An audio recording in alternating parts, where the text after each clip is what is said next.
Good morning बच्चों। कैसे हैं आप? आशा करती हूँ कि आप लोग कुशल पूर्वक होंगे। अच्छा बच्चों, बताइए सारंगी किसे कहते हैं?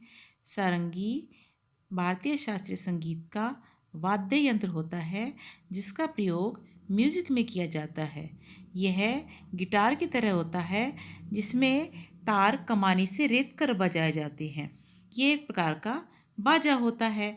इसका प्राचीन नाम सारिंदा था और यह हिंदी के सौ और रंग शब्द से मिलकर बना है जिसका अर्थ है 100 रंगों वाला।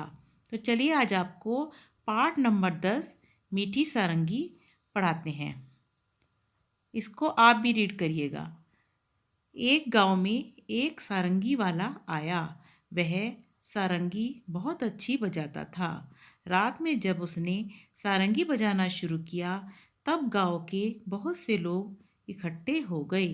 सारंगी की मीठी आवाज़ और सारंगी वाले के बजाने की कला से गांव के लोग दंग रह गए। सब लोग कहने लगे, कैसी मीठी सारंगी है। बच्चों, जब कोई इंस्ट्रूमेंट बजता है तो उसमें मीठी मीठी आवाज़ आती है ना, तो उसी को सुनकर सब लोग को खुश हुए और उन्होंने कहा कि बहुत ही मीठी सारंगी है। आहा, कितना आनंद आ रहा है। वहीं पास में बैठा हुआ भोला भी लोगों की बातें सुन रहा था।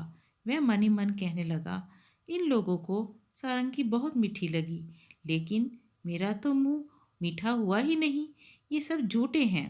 थोड़ी देर बाद उसने सोचा कि शायद सारंगी वाले के पास बैठने से मुंह मीठा हो जाए, इसलिए वह सारंगी वाले के पास जाकर बैठ गया।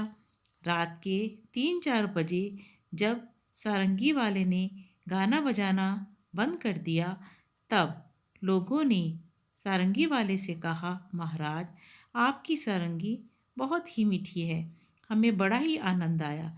2-4 दिन यहीं ठहरिए। ये बातें सुनकर बोला मन ही मन झुंझलाया और सोचने लगा, ये लोग झूठ तो नहीं बोल सकते। सारंगी मीठी जरूर है, पर मुझे न जाने स्वाद क्यों नहीं आया। तब तक रात ज़्यादा हो गई थी, इस कारण लोग घर नहीं गए, वहीं चौपाल में सो गए। सारंगी वाले ने भी सारंगी पर खोली चढ़ाई और उसे अपने सिराने रखकर सो गया। पर भोला को चैन कहाँ था। जब लोग नींद में खर्राटे लेने लगे तब उसने चुपके से उठकर वह सारंगी उठा ली और ऊपर का खोल उतार कर उसे जीभ से चाटा। कुछ स्वाद नहीं आया।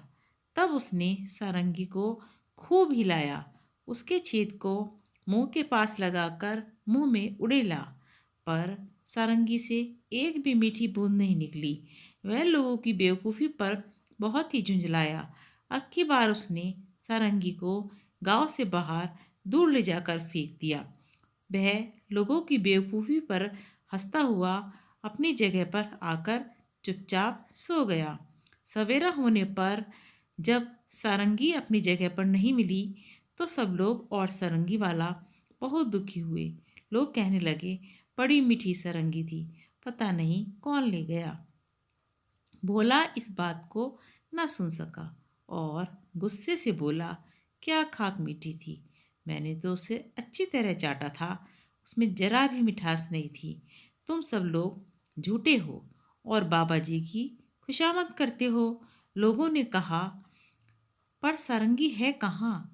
उसने कहा, गांव के बाहर पड़ी है। लोगों ने भोला की बेवकूफ़ी पर सिर पीट लिया। अच्छा बच्चों, बताओ इस कहानी से क्या शिक्षा ली? कौन बेवकूफ़ था? गांव वाले बेवकूफ़ थे या भोला बेवकूफ़ था?